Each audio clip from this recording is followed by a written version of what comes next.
पांडवों को तुम रखो मैं कौरवों की भीड़ से। तिलक शिकस्त के बीच भी जो टूटे ना वो रीढ़ में। सूर्य अंश होकर भी फिर भी हूँ अछूत में। आर्यवर्त को जीत ले ऐसा सूत पूत में। कुंती पुत्र हूँ मगर ना हूँ उसी को प्रिय में। इंद्र मांगे जिससे भीग ऐसा हूँ क्षत्रिय में। आओ मैं बताऊं महाभारत के सारे पात्रिये।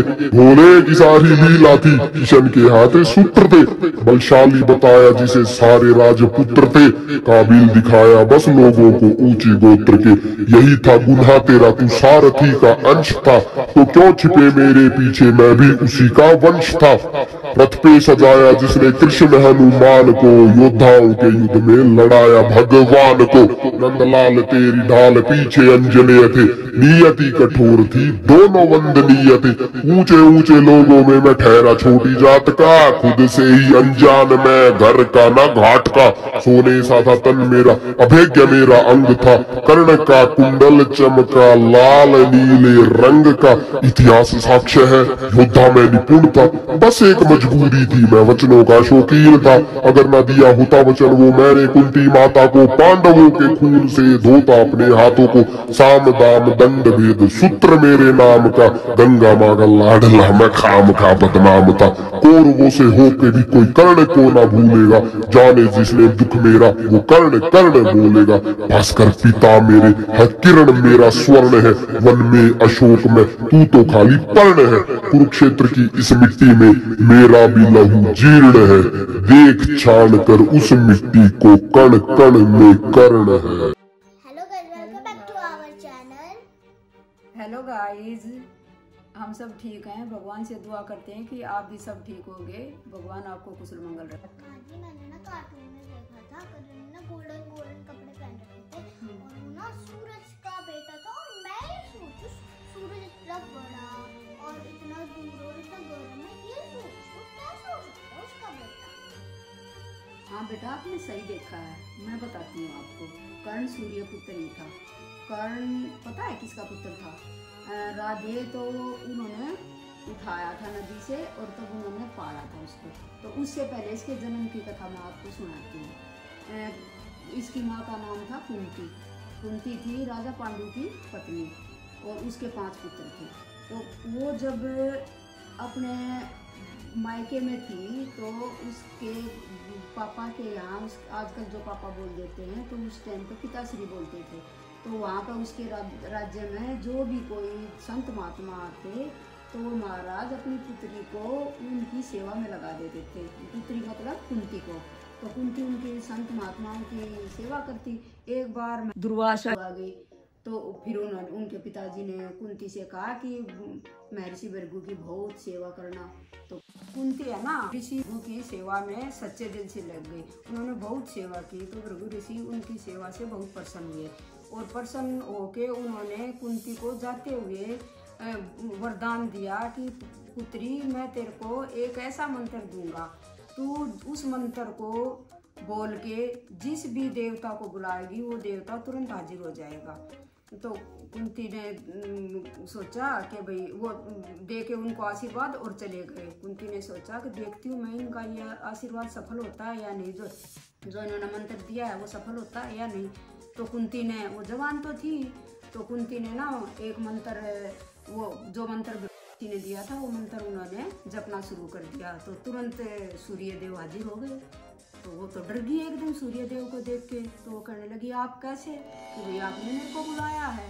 तो वो कहने लगे कि भाई, वो कहने लगी कि भाई मैं तो इस मंत्र को देख रही थी कि ये मंत्र सफल होता है या नहीं होता, कि ऋषि ने मेरी सेवा से प्रसन्न होकर मुझे ये मंत्र दिया था, इसलिए मैंने ये मंत्र जपा और आप हाजिर हो गए। मेरे को कोई वरदान नहीं चाहिए। तो सूर्य देव कहने लगे कि मैं तो बिना वरदान के नहीं जा सकता। तो वो बेचारी डर गई। तो वो बेचारी मना कर रही, सूर्य देव कह रहे कि मैं तुम्हें वरदान दूंगा। तो सूर्य देव ने ऐसे करके और उनको बोला कि तुम्हें एक ऐसा बहुत ही शक्तिशाली परमवीर और दानवीर पुत्र की प्राप्ति हो। तो इस प्रकार बेटा कर्ण का जन्म हो गया। और कुंती उसको देख के, वो बच्चा तो उसके सामने, उसको देख के बहुत घबरा गई कि भगवान, क्योंकि कुंवारी कन्या थी वो, भगवान मैं भी अब इस बच्चे का मैं क्या करूं। तो उसने क्या किया, रात के समय में ना एक टोकरी लेके और टोकरी में कर्ण को लिटा दिया और उसके चारों तरफ फूल वगैरह के और ले जाके गंगा नदी में बहा दिया उसको। और वहाँ हाथ जोड़ के, हे भगवान, हे सूर्य देव, अपने पुत्र की रक्षा करना, क्योंकि मैं कवारी होते हुए इस बच्चे को अपना नहीं सकती। और उसको जमुना गंगा जी में बहा दिया। तो वो टोकरी है ना गंगा नदी में बहते हुए जा रही थी। तो वो बहते बहते बहते बहते एक घाट पे पहुंच गई। वहाँ पे अधिरथ नाम का सारथी, जो राजा धृतराष्ट्र का सारथी था, तो उसके पास पहुंच गई। तो उस अधिरथ ने देखा कि टोकरी में क्या बहता हुआ आ रहा है। तो उसने टोकरी को जैसे ही पकड़ा तो उसमें तो बच्चा था। तो उसने उसको उठाया तो वो तो मुस्कुरा रहा बच्चा उसको देख के, और कवच और कुंडल के साथ वो पैदा हुआ था। बेटा, जो आप बोल रहे थे ना कि गोल्डन गोल्डन कपड़े उसने कर्ण ने पहने हुए थे, तो कवच और कुंडल थे, वो जन्म से पैदा हुआ तब से उसके साथ आए थे, तो वही गोल्डन कपड़े थे उसके। तो वहाँ पे उस अधिरथ सारथी ने उसको उठा लिया और वो उसको अपने घर ले आया, क्योंकि उसके कोई संतान नहीं थी। उसने आके उसकी अपनी पत्नी को दिखाया। उसकी पत्नी का नाम था राधा। तो वो तो बड़ी खुश हुई कि भगवान ने हमें एक पुत्र दे दिया, भैया हम इसका पालन पोषण करेंगे। तो अधिरथ सारथी ने उसको गोद ले लिया और उसका नाम पड़ा राधे। वो दोनों उसको पाल पोस कर बड़ा करने लगे। माँ जी, मैंने सेकंड क्लास में हमारे बाद तो पढ़ाई, जॉगिंग और डांस सिखाते और ड्राइंग सिखाते।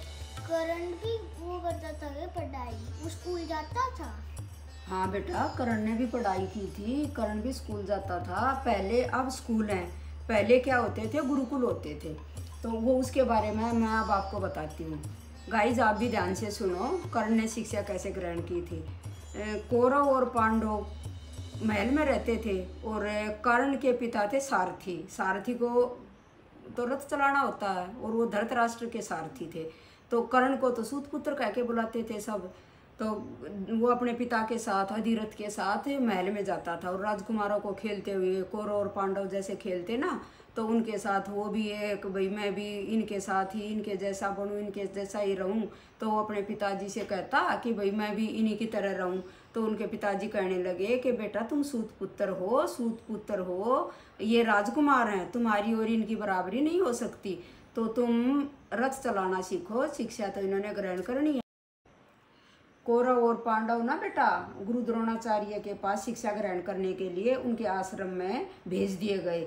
और पीछे जो कर्ण था वो ये सोचता कि भाई मैं शिक्षा ग्रहण कैसे करूं। तो अपने पिताजी अधिरथ से बार बार कहता कि पिताजी मेरे को भी शिक्षा ग्रहण करनी है। तो वो कहने लगे कि बेटा तुम सूत पुत्र हो और वो राजकुमार हैं, और गुरु द्रोणाचार्य सिर्फ राजकुमारों को, स्त्रियों को ही शिक्षा देते हैं, ना कि सूत पुत्र को। लेकिन वो तो जिद पे अड़ गया कि नहीं पिताजी मेरे को तो शिक्षा ग्रहण करनी है। उसके पिता ने गुस्से में आके कहा कि तुम्हारा काम है रथ चलाना और तुम इन राजकुमारों के रथ चलाओगे आगे चलकर और अपना रथ चलाना सीखो। लेकिन कर्ण ने तो मन में ठान ली थी कि मेरे को तो शिक्षा ग्रहण करनी है जैसे राजकुमार ग्रहण करते हैं, क्योंकि वो तो था ही क्षत्रिय, सूर्यपुत्र था। तो वो भी गुरु द्रोणाचार्य जी के पास पहुंच गया और वहाँ जाके गुरु द्रोणाचार्य को प्रणाम करके और कहने लगे कि गुरुजी आप जैसे कौरव और पांडवों को शिक्षा दे रहे हो वैसे ही मुझे भी शिक्षा दो।